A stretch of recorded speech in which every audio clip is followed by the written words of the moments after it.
देख लो मैं मेरे से पास दिखता है दिख रहा है आपको इस बीच में, ठीक है। आखिरी great plains of north India, great plains of north India या फिर Indo Gangetic plains, Ganga Brahmaputra के मैदान, गंगा ब्रह्मपुत्र प्लेन्स, ठीक है। गंगा ब्रह्मपुत्र प्लेन्स आपने इनको क्यों बोला, क्योंकि आप देखिए ये हमारा इंडिया यहाँ पे, और ये आएगी आपके पास इंडस रिवर, सिंधु नदी, ठीक है जी। यहाँ पे ये है गंगा नदी, ये है गंगा, और इस तरह से आती है ये ब्रह्मपुत्र। तो ये तीन नदियां हैं मेन, और इनकी जो ट्रिब्यूटरीज हैं, जो सहायक नदियां हैं, वो ये मैदान बनाती हैं। इसीलिए इन प्लेन्स को जो है वो गंगा ब्रह्मपुत्र के मैदान कहा जाता है। समझ पाए आप बात? तो पहला पॉइंट आप लिख लीजिए, Ganga Brahmaputra and Indus and their tributaries form great plains of north India, ठीक है जी। From great plains of north India, form north great plains of north India,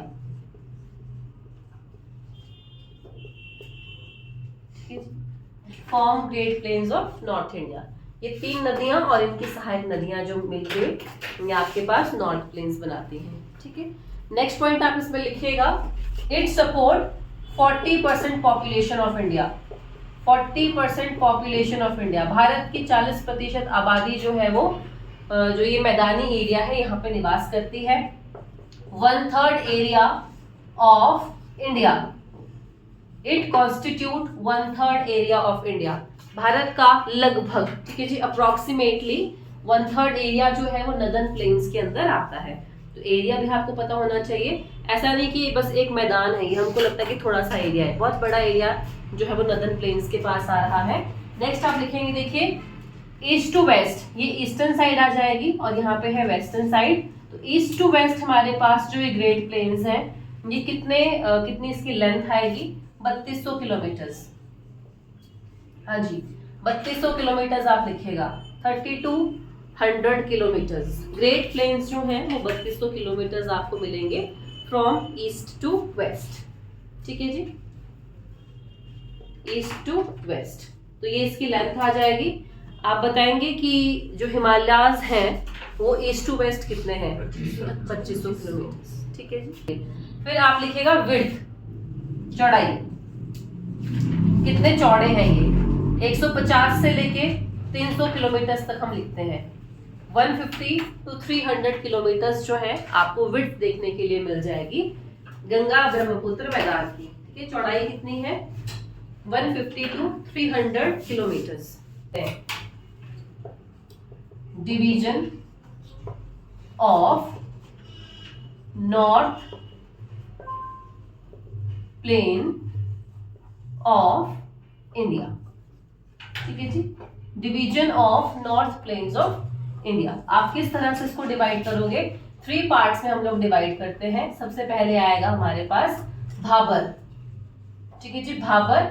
second है तराई, सेकंड है तराई, एंड थर्ड आएगा इसमें आपके पास प्लेन्स, एलुवियल प्लेन आप लिखिएगा, एलुवियल प्लेन। और एलुवियल प्लेन फर्दर 2 पार्ट में डिवाइड होता है, एक है आपके पास भांगर और एक है खादर, यस खादर, भांगर और खादर। जब आप नॉर्थ प्लेन्स के डिवीजन करेंगे, भाबर, तराई एंड एलुवियल प्लेन, और एलुवियल प्लेन जो है वो आपके पास भांगर और खादर में डिवाइड है, हाँ जी, ठीक है। प्लेन्स आपके पास कहाँ आएंगे, आप इसको देखिए, ये ग्रेटर हिमालयाज आएंगे, ये मिडिल हिमालयाज है, ये शिवालिक्स है। शिवालिक से जो आगे वाला एरिया आपके पास आएगा, यही आपके पास क्या है, देखिए ये आएगा आपके पास प्लेन्स, ठीक है जी, ये है मैदानी क्षेत्र। और अगर इसको हम इस तरह से बनाएं, मान लीजिए ये हमने अपना भारत बना दिया, ठीक है। तो ग्रेट प्लेन्स कहाँ पे आप डॉटेड शो कर सकते हैं, ये इस तरह से, ये आ जाएंगे आपके पास ग्रेट प्लेन्स। तो हिमालयाज है, और हिमालयाज के एकदम फ्रंट में, एकदम सामने आपको कौन मिल जाएंगे, प्लेन्स, ठीक है। एकदम आगे क्या मिल जाएंगे आपको यहाँ पे, प्लेन्स। ये आप देखिए, दोनों तरह से आप इसको शो कर सकते हैं अगर आप ऐसा देखना चाहें। और ये हिमालयास के आगे ये प्लेन्स आगे, ठीक है जी। चलिए अब वन बाय वन हम इन टर्म्स को देखते हैं कि ये टर्म्स क्या है आपके पास। सबसे पहले आएगी भाबर। ये सबसे पहली टर्म आपके पास है भाबर टर्म, कि भाबर क्या होता है। हमारे हिमालयास है, पहाड़ है ऊंचे ऊंचे, जहाँ पे बहुत सारी नदियों का जो है वो उद्गम होता है, ओरिजिन होता है। तो पहाड़ों से जो है वो नदियां आ रही है, ठीक है जी। ये नदियां आई पहाड़ों से, और जब पहाड़ों से नदियां चलती हैं तो बहुत ज्यादा उसका जो पानी है वो बहुत स्पीड में फ्लो करेगा, बहुत फास्ट फ्लो करता है। तो अपने साथ मिट्टी, पत्थर, कंकर, बड़े बड़े जो पत्थर है, रॉक्स है, वो सब कुछ वो लेके आता है, बहा के सब कुछ लेके आ जाएगा, ठीक है जी। पहाड़ों के ऊपर से पानी भी चल रहा है और वो बड़े बड़े पत्थर भी हैं। तो क्या होता है कि जैसे ही वो प्लेन एरिया में पहुंचे, यहाँ पहुंच के जो बहुत बड़े बड़े जो पत्थर हैं उनको वो एकदम बेस पे आके डिपॉजिट कर देंगे, ऐसा ही होगा। और उसके बाद नदी जो है वो प्लेन एरिया में फिर आगे बहना शुरू कर देगी।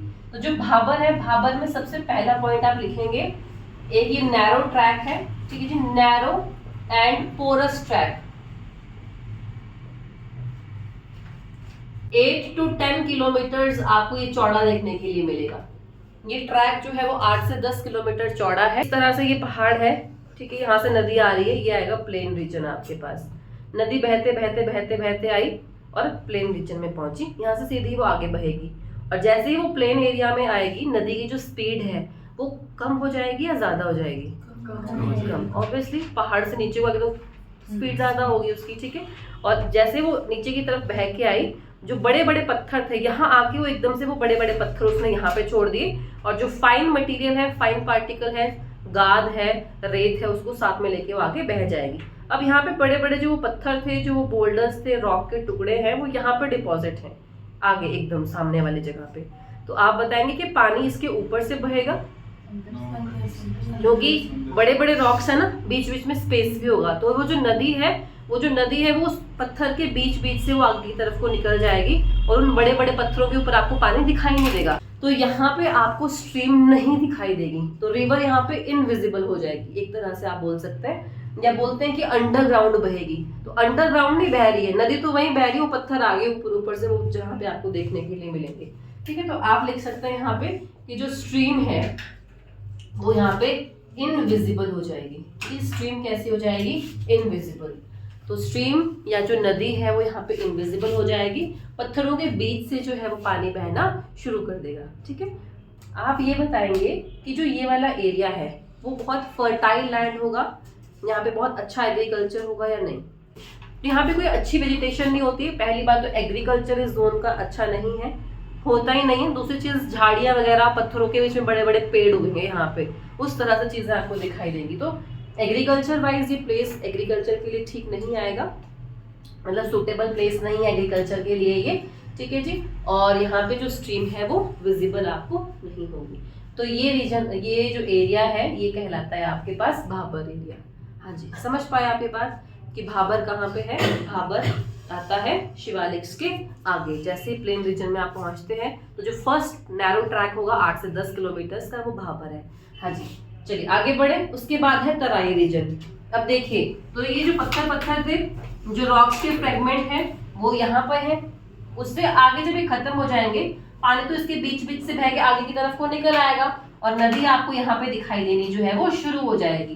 तो ये वाला जो रीजन आगे ये आएगा तराई। ये भाबर था अभी तक, और ये है तराई। तो तराई में फर्स्ट पॉइंट आप लिखेगा, जो रिवर है री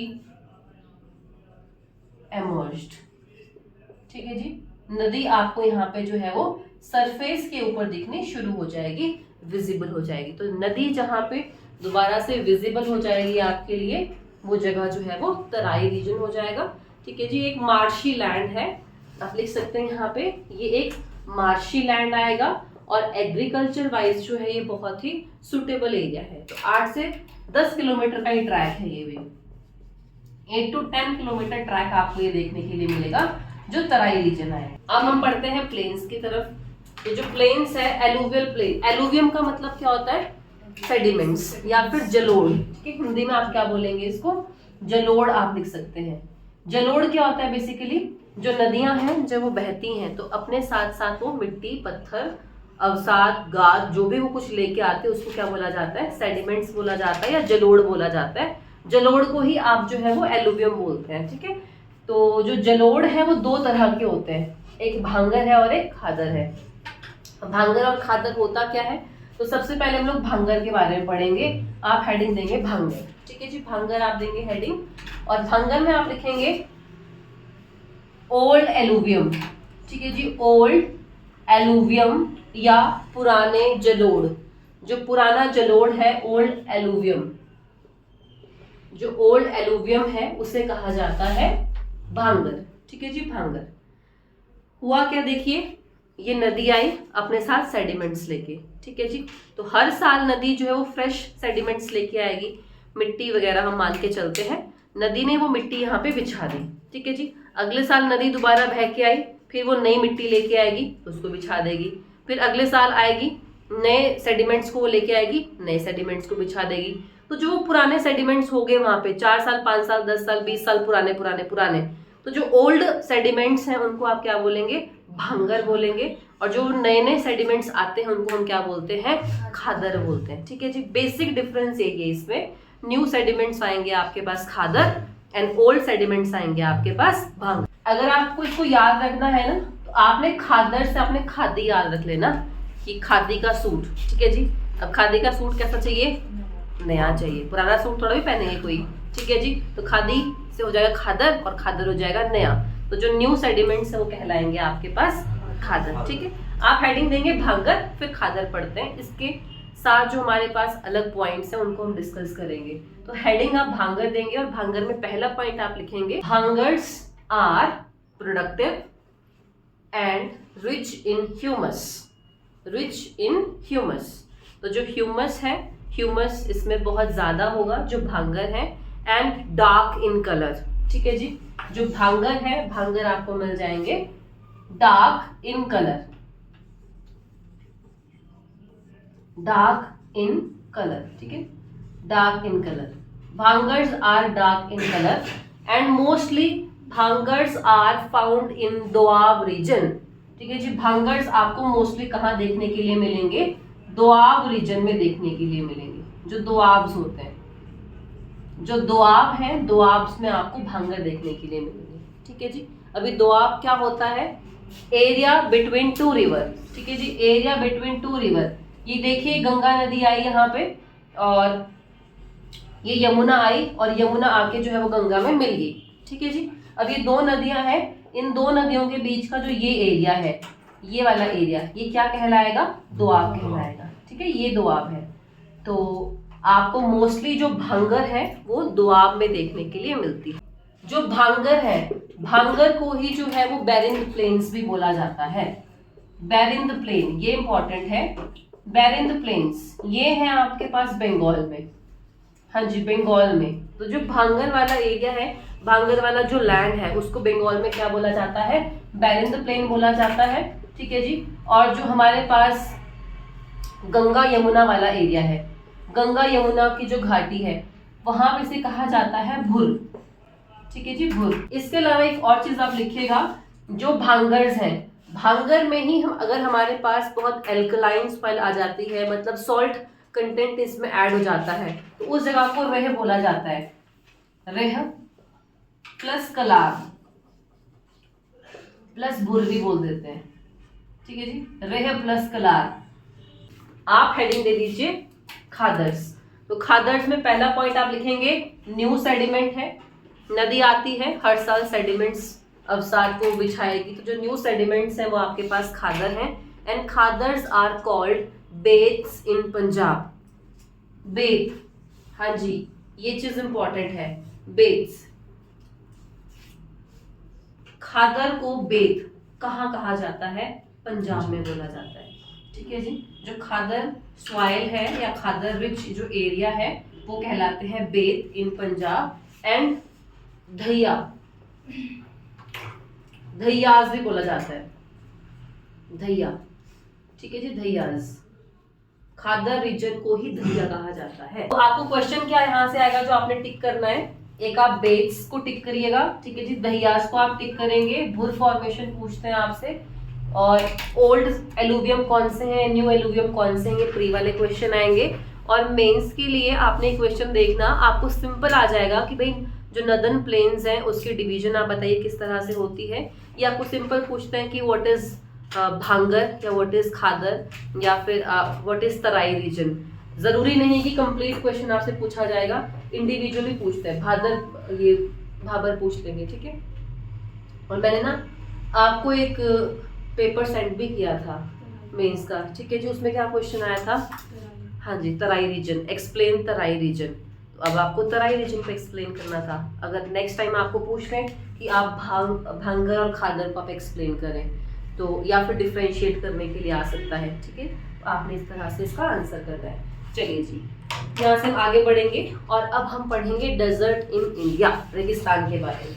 हाँ जी, भारत का जो रेगिस्तान है इसका नाम है थार डेजर्ट, ठीक है जी, थार।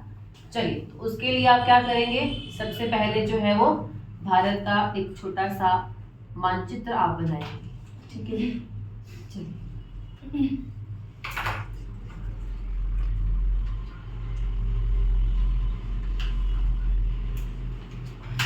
हाँ जी, तो आप बना दीजिए थार, और थार हम बनाते हैं इस जोन में पूरा। हाँ जी, पूरा बनाओ, कितना ही टाइम लगेगा। पहला पॉइंट यहाँ पे ये लिखेंगे कि थार जो है विश्व का 9th लार्जेस्ट डेजर्ट है, ठीक है जी। 9th largest desert in the world is Thar, in the world is Thar. और थार आपको भारत में, देखिए हमने यहाँ पे अरावली माउंटेन रेंज पढ़ी है, ठीक है जी। कौन सी पर्वत श्रृंखला है, अरावली पर्वत श्रृंखला है। तो अरावली के वेस्ट साइड पे आपको मिलेगा। अरावली की ईस्टर्न साइड ये वाली हो गई, वेस्टर्न साइड है। तो अरावली के वेस्ट साइड में थार डेजर्ट है, जो कि आगे पाकिस्तान तक जाएगा, ठीक है जी। पाकिस्तान तक जो है वो थार डेजर्ट है। तो पाकिस्तान में थार को थार नहीं कहा जाता है, वहां बोलते हैं चोलिस्तान, चोलिस्तान, ठीक है जी। चोलिस्तान आप याद रखेंगे। तो पाकिस्तान में थार डेजर्ट को चोलिस्तान कहा जाता है। हम लोग बोलते हैं थार। जो रेगिस्तान है, जो थार है, इसे लोकल भाषा में मरुस्थली कहा जाता है, मरुस्थली, ठीक है जी। इसे क्या कहा जाता है, मरुस्थली कहा जाता है, या मरुभूमि आप बोल सकते हैं। मरु आया, मरु मतलब मरना, मतलब डेड, और स्थली का मतलब हुआ स्थान, मतलब एरिया। तो डेड प्लेस, मरुस्थली का मतलब क्या होता है, डेड प्लेस, डेड प्लेस या फिर डेड एरिया, डेड एरिया। मरुस्थली का मतलब हुआ डेड एरिया। डेड एरिया क्यों बोला गया इसको, क्योंकि एक तो यहाँ पे बहुत ड्राई लैंड है, क्लाइमेट भी बहुत ड्राई है, और वेजिटेशन भी यहाँ पे बहुत ही कम है, ठीक है जी। तो रेगिस्तान में तो कुछ भी नहीं हुआ, फिर खाने पीने के लिए ना वेजिटेशन है ना एग्रीकल्चर है, कुछ भी नहीं। कि ऐसा है, ऐसा नहीं है। ऐसा नहीं कि आपको रेगिस्तान में सिर्फ रेत ही रेत मिलेगी। अगर आप यहाँ पे देखें तो अरावली का जो ये बिल्कुल हमारा वेस्टर्न पोर्शन चला जाएगा, यहाँ पे ये वाला जो एरिया आएगा, इसको हम लोग जो है वो सेमी डेजर्ट रीजन बोलते हैं। ये वाला एरिया कौन सा आएगा आपके पास, semi desert region, semi desert area. यहाँ पे आपको रॉक्स मिलेंगी, ठीक है जी। ये वाला जो एरिया है वो रॉक डोमिनेटेड है या रॉकी रीजन है। आपको जो थार है, थार का जो ईस्ट साइड मिलेगी ये रॉकी आएगा, और आपको जो वेस्ट साइड मिलेगी यहाँ पे जो है वो सैंड ड्यून्स बहुत ज्यादा है, रेत के जो टीले हैं। तो वेस्टर्न साइड पे रेत के टीले बहुत ज्यादा है, और ईस्टर्न साइड पे क्या है, रॉक्स बहुत ज्यादा है। जो ये ईस्टर्न साइड है, यहाँ पे हमको बहुत सारी ऐसी जमीन मिलती है जहाँ पे हरियाली है, जहाँ पे खेती बाड़ी होती है, एग्रीकल्चर होता है, ये वाला रीजन जो है। तो इस एरिया को, थार का जो ईस्टर्न साइड का एरिया है, इसे बगार कहा जाता है, ठीक है जी, BAGAR। मान लीजिए हमारा थार है, तो थार का जो ये ईस्ट साइड आएगी, थार की जो ईस्ट साइड आएगी, इसको हम लोग बोलते हैं बगार। ये गए आपके अरावलीज यहाँ से, ठीक है। तो अरावलीज के तो वेस्ट पे चले जाएंगे ये, और थार के ईस्ट साइड पे हैं। तो आपने ध्यान देना है कि आपसे क्या पूछा जा रहा है, अरावलीज की वेस्ट साइड पूछी जा रही है या थार की ईस्ट साइड पूछी जा रही है। तो ये वाला जो रीजन है सेमी डेजर्ट एरिया ये कहलाता है, क्योंकि यहाँ पे कुछ एक नदियां हैं। अरावली जो रेंज है यहाँ से छोटी छोटी स्ट्रीम्स निकलती हैं और वो सीजनल स्ट्रीम्स हैं। कभी कभी वो नदियां जो है यहाँ से निकलती है और इस रीजन में वो पानी को लेके आएंगी, तो यहाँ पे पानी की इतनी ज़्यादा दिक्कत होती नहीं है। ठीक है जी, जो ये वाला एरिया आपके पास आएगा बगार रीजन, यहाँ पे जो हरियाली वाला एरिया है उसका नाम क्या है, उसको आप लिखेंगे रोही। ठीक है जी, Rohi. Fertile patches, fertile patches in Thar. ठीक है जी, in Thar, fertile patches in Thar are called Rohi. हाँ जी, ये है याद रखने वाली टर्म, आप ध्यान देंगे रोही। रेगिस्तान में आपको जो उपजाऊ भूमि मिलेगी बीच बीच में उसे क्या कहा जाता है, रोही कहा जाता है। ठीक है जी, रोही। ऐसे 4-5 टर्म्स आपको आएंगी, बगार बोलते हैं, रोही बोलते हैं, क्या चीज बोलते हैं, थाली बोलते हैं, थाली टर्म भी पढ़ेंगे अभी हमें। ठीक है जी, तो आपने रोही ध्यान रखना है। तो फर्टाइल पैच हो गए थार के रोही। ये क्यों फर्टाइल हुए, इसका सबसे अच्छा रीजन आप देखिएगा, हमने पढ़ा कि अरावली पर्वत श्रृंखला है और अरावली से बहुत सारी सीजनल स्ट्रीम्स आएंगी। सीजनल स्ट्रीम का मतलब क्या होता है, जो किसी पर्टिकुलर सीजन में वो नदियां वहां से आती हैं, नदियां वहां पे बहेंगी, उसके बाद जब बहुत गर्मियां पड़ जाएंगी फिर वो नदियां सूख जाती हैं, फिर अगले साल वो दोबारा वहां पे पानी भर जाएगा। तो सबसे अच्छा एग्जाम्पल आपने लिखना है यहाँ पे लूनी रिवर। आपने लूनी रिवर सुना होगा, हाँ जी, लूनी नदी। देखिए ये अरावली पर्वत श्रृंखला है हमारी, और अरावली पर्वत श्रृंखला में यहाँ पे आपको मिलेगी पुष्कर वैली, पुष्कर घाटी। ठीक है जी, पुष्कर घाटी। तो पुष्कर से जो है वो लूनी नदी आती है आगे की तरफ को, और जो लूनी नदी है इसी रीजन से होते हुए वो आएगी, जो ये आपका अरावली इसकी जो वेस्टर्न साइड है वहां से लूनी नदी आती है आगे की तरफ। और लूनी जो है एक इनलैंड रिवर है। ठीक है जी, आपको एक क्वेश्चन पूछा जाता है कि कौन सी नदी जो है वो इनलैंड ड्रेनेज शो करती है। इनलैंड ड्रेनेज का मतलब क्या होता है कि ये नदी जो है वो ऐसा नहीं है कि ऐसे बहते बहते आई और समुद्र में जाके मिल गई। कोई भी नदी है ये आई, देखिए बे ऑफ बंगाल में मिल जाएंगी, यहाँ से नदियां आप पढ़ेंगे अरेबियन सी में मिल जाएंगी। लेकिन लूनी नदी का क्या कॉन्सेप्ट है, ये आती है अरावली से होते होते होते होते और यहाँ पे है रैन ऑफ कच्छ वाला एरिया, गुजरात में जगह पड़ती है रैन ऑफ कच्छ, यहाँ पे वो आएगी और रैन ऑफ कच्छ में ही वो नदी जो है वो खत्म, सूख जाएगी। ठीक है जी, डूबेगी तो वैसे ही नदी वो, बट वो पानी जो है वहीं पे वो सूख जाता है, खत्म हो जाता है। तो ये एग्जाम्पल है इनलैंड ड्रेनेज का। इस तरह के हम काफी एग्जाम्पल पढ़ेंगे, हम रिवर सिस्टम पढ़ेंगे। ठीक है, तो आपने फिलहाल याद रखना है कि जो फर्टाइल ट्रैक है उसे कहा जाता है रोही। ठीक है जी, रोही, बस। और इस तरह से जो है हमारा थार डेजर्ट कंप्लीट होता है। इसमें एक और पॉइंट आप लिख सकते हैं, देखिए ये मान लीजिए लूनी नदी आई, तो लूनी रिवर का जो नदन एरिया है, जो नदन साइड है लूनी नदी की, उसको थाली बोला जाता है। ठीक है जी, वो क्या हुआ, थाली, वो रीजन थाली कहलाता है। बाकी पॉइंट्स इसके हम लोग ड्रेनेज सिस्टम में पढ़ेंगे। ठीक है जी, ड्रेनेज सिस्टम में कंप्लीट करते हैं। हाँ जी, नदन एरिया को बोला जाता है।